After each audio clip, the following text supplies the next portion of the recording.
अथ दशरथकृतशनैश्चरस्तोत्रम् प्रसादं कुरु मे सौरे वरदो यदि साम्प्रतम् अद्य प्रभृति मे रात्रे पीडा कार्या न कस्यचित् रोहिणीं वेधयित्वादो न गन्तव्यं त्वया शने सरितश्च तटाकाश्च यावच्चन्द्रार्कमेदिनी अशुष्काः पुण्यसलिलाः भवन्तु त्वत्प्रसादतः द्वादशाब्दं तु दुर्भिक्षं न कदाचित् भवे नृणाम् याचितात्तु मया सौरे नान्यमिच्छामि ते वरम् एवमस्मिति सम्प्रोक्त्वा वरं प्रादाश्च शाश्वतम् प्राप्य चैनं वरं राजा कृतकृत्यो भवत्तदा एतं वरं स्तु सम्प्राप्य हृष्टरोमासपार्थिवः रथोत्तमेऽनुस्थाप्य भूत्वा चैव कृताञ्जलिः ध्यात्वा सरस्वतीं देवीं गणाध्यक्षं सुपूजितम् राजा दशरथस्तोत्रं सौरेरितमथाकरोत् नभकृष्णाय नीलाय शितिकण्ठनिभाय च नमो नीलमयूखाय नीलोत्पलनिभाय च नमो निर्मांसदेहाय दीर्घश्रुतिजटाय च नमो विशालनेत्राय शुष्कोदरभयानक नमः पौरुषगात्राय स्थूलरोम्णे च ते नमः नमो नित्यं क्षुधार्ताय ह्यतृप्ताय च ते नमः नमो घोराय रौद्राय भीषणाय कराळिने नमो दीर्घाय शुष्काय कालदंष्ट्र नमोऽस्तु ते नमस्ते घोररूपाय दुर्निरीक्षाय ते नमः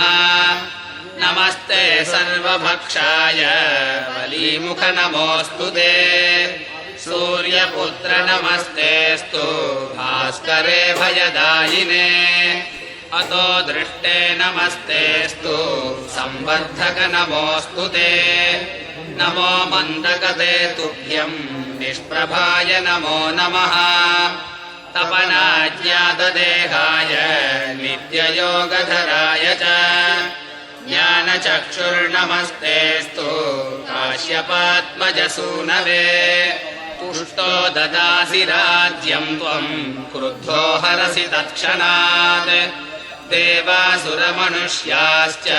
सिद्धविद्याधरो नगाः त्वयावलोकिताः सर्वे दैन्यमाशु ते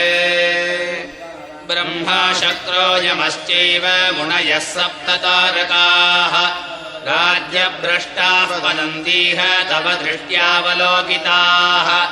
त्वयावलोकितास्तेऽपि नाशं यान्ति समूलतः प्रसादं कुरु मे सौरे प्रणद्याहि त्वमर्तितः एवं स्तुतस्तथा सौरिः ग्रहराजो महाबलः अब्रवीच्च शनिर्वाक्यं हृष्टरोमासभास्करः प्रीतोऽस्मि तव राजेन्द्र स्तोत्रेणानेन सम्प्रति अदेयं वा वरं तुभ्यं प्रीतोऽहं प्रददामि च त्वया कृतं तु यत्स्तोत्रं यः पठेदिह मानवः एकवारं द्विवारं वा पीडामुञ्चामि तस्य वै मृत्युस्थानगते वापि जन्मस्थानगतेऽपि वा यः पुमान् श्रद्धया युक्तः शुचिस्नात्वा समाहितः क्षमीपत्रैः समभ्यर्च्य प्रतिमां लोहजां मम माषोदनं तिलैर्मिश्रं दद्याल्लोहं तु दक्षिणाम् कृष्णां गां महिषीं वस्त्रे मामुद्दिश्य द्विजातये मद्दिने तु विशेषेण स्तोत्रेणानेन पूजयेत् मद्दिने तु विशेषेण स्तोत्रेणानेन पूजयेत् पूजयित्वा जपेत् स्तोत्रं भूत्वा चैव कृताञ्जलिः तस्य पीडां न चैवाहं करिष्यामि कदाचन गोचरे जन्मलग्ने च दशाश्वन्तर्दशासु च